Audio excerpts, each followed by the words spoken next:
Hello everyone, hope you all are fine. My name is Gurinder Pal Singh. In this video, we will study about solution and its classification. By the end of this video, you will be able to understand the different types of solutions. So students, we all like drinking sweet lemon water in summers as it gives a cooling effect. It is made of lemon, water, ice, salt and sugar. These all components when mixed form sweet lemon water mixture, which is also called a solution. So students, a solution is a homogeneous mixture of two or more substances. To form it, we can add two or more components. These components can be in any ratio but are simply mixed, that is not chemically combined.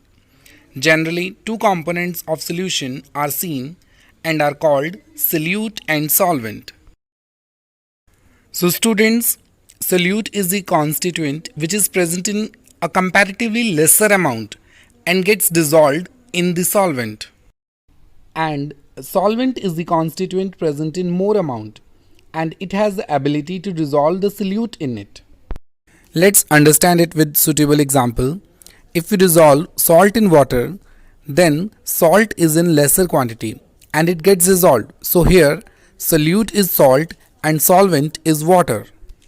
Now if we talk about types of solutions, first classification will be on the basis of dissolving nature of liquids. So the very first is miscible solutions. The liquids that completely mix into each other to form a solution are miscible liquids. Addition of carbonated water to the orange juice is an example of miscible solutions. Similarly, alcohol when added to water gets completely mixed. Second one is immiscible solutions. The liquids which do not mix into each other are immiscible liquids. For example, oil and water.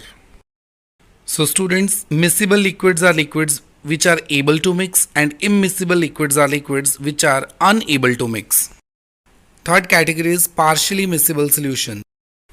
The liquids which can dissolve in another liquid only up to some extent to form a solution are partially miscible liquids. For example, bromine in water, phenol in water and aniline in water. Next classification is on the basis of nature of solvent. We have seen that it's not only water in which we can dissolve substances. We can make use of other substances as well. For example, carbon tetrachloride, benzene, alcohol, etc. and many more reagents. So, we have another classification based on nature of solvent. It is of two types, aqueous and non-aqueous solutions. First, I'll tell you about aqueous solutions. So, aqueous solutions are the solutions in which solvent is water in an aqueous solution. For example, salt solution. And in non-aqueous solutions, the solution in which solvent is other than water is a non-aqueous solution. For example, alcohol, benzene, etc. So students, next classification is on the basis of solubility power of solvent. Before starting its classification, we will study about the term solubility. So students, solubility is the amount of solute that can be dissolved in a given amount of solvent at a particular temperature. You must have seen that if you take 1 glass of water at room temperature and you add 1 spoon of sugar to it, it dissolves. But if you keep on adding sugar to the same solution, a point will be reached when it stops dissolving sugar in it and sugar starts getting deposited at the bottom. The reason being that each solvent has some solubility power and it can easily dissolve up to that limit. Let's study about it. On the basis of solubility power of solvent, solution is of three types: saturated, unsaturated and supersaturated solutions. The solution that dissolves as much solute as it is capable of dissolving is a saturated solution. The solution in which more quantity of solute can be dissolved without increasing its temperature is an unsaturated solution. The solution in which the solvent dissolves an amount of solute greater than its solubility is called supersaturated solutions. It is formed at high temperature and then slowly cooling it to lower its solubility. So students, what we have concluded that in unsaturated solution, more solute dissolves. In saturated solution, no more solute dissolves. And in supersaturated solution, added crystals grow. I know that you are still so much confused. I'll give you one more example to make this concept more clear to you. You must know the difference between concentration and solubility. Concentration is the amount that you have dissolved in a solution at a given volume. But solubility is the maximum amount that you can dissolve at a given temperature and at a given volume. Let's say if your solubility is 30 gram per 100 milliliter of solution, let's say concentration is 15 gram at same volume, which type of solution do you have? Saturated, unsaturated or supersaturated? If your concentration is less than solubility, then solution is unsaturated solution. You have not reached your maximum level. You have not reached point where you can dissolve the most you can. When concentration is equal to solubility, then solution is said to be saturated. And when concentration exceeds solubility, solution is said to be supersaturated. Now, one question will definitely come in your mind, that is, how it can be possible? How can we dissolve? Reason is temperature. You can change the solubility by changing the temperature. Let's say at 25 degrees Celsius, your solubility is 30 grams. You can dissolve at most 30 grams of solute at a given volume. Now, if you will try to dissolve more at that temperature, it will not be possible. But if we will change the temperature, solubility increases. Suppose for 50 degrees Celsius temperature, solubility will be of 70 grams. Now at higher temperature, we can dissolve more solute. We can add until its concentration is 70 grams. Now, when we cool back the solution to 25 degrees Celsius, solubility goes back to 30 grams. However, concentration remains 70 grams. At this point, you have a supersaturated solution. So students, supersaturated solution contains more undissolved solute than the saturated solution because of its tendency to crystallize and precipitate.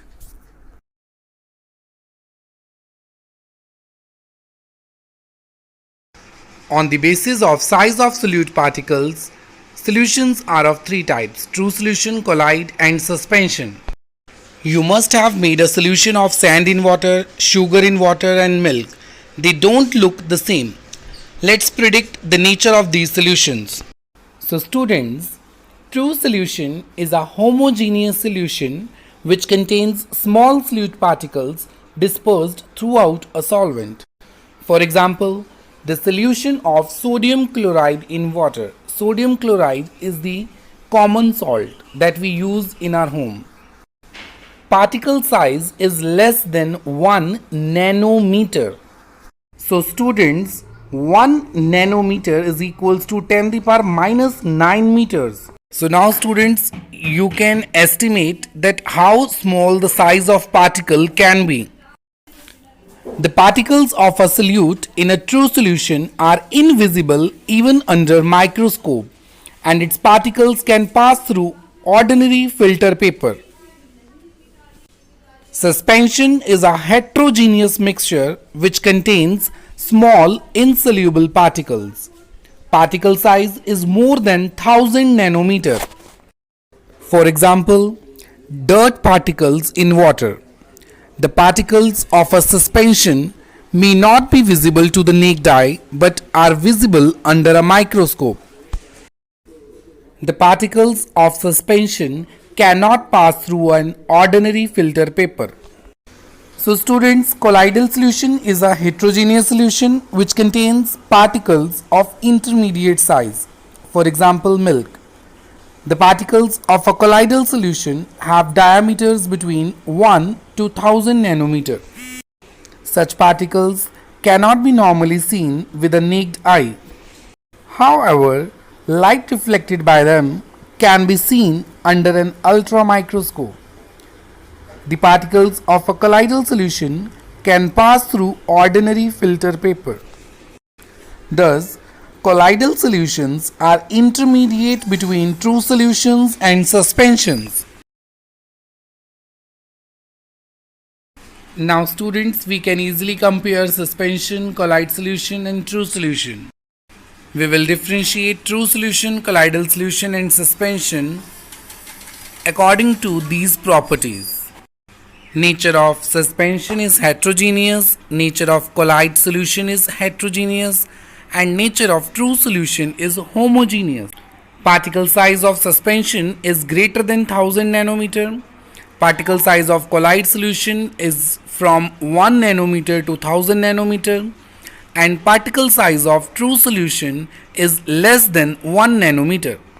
Separation by ordinary filtration is possible in suspension but not possible in colloid solution and true solution.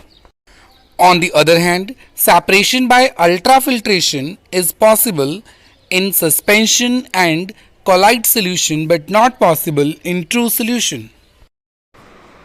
So students, in suspension particles settle under gravity. In colloid solutions particles settle only on centrifugation, and in true solution particles do not settle. In suspension, particles are visible to naked eye or under a microscope. In colloidal solutions, scattering of light by the particles is observed under ultra microscope, and in true solutions, particles are invisible. Appearance of suspension is opaque. Colloidal solutions are generally transparent and true solutions are also transparent. Suspension and colloidal solution shows Tyndall effect, whereas true solution does not show the Tyndall effect. So students, Tyndall effect is the scattering of light by particles in a colloid or suspension. Now students, you can observe that in true solution, for example water, light beam is not visible. In colloid solutions, for example water, light beam is visible. And in suspension, for example floor and water, light beam is also visible. So students, Tyndall effect is shown in colloid and suspension but not in true solution. Now one question for you students, out of salt solution, milk, copper sulfate solution, starch solution, which shows the Tyndall effect? Just think about it students, think. Well, let me tell you about this. Milk and starch solution are the colloidal solutions, and we know very well that colloidal solutions shows Tyndall effect. On the other hand, salt solution and copper sulfate solution both are the true solutions, and we know that true solutions do not show the Tyndall effect. Thank you so much students. Hope you like this video. Thanks a lot once again.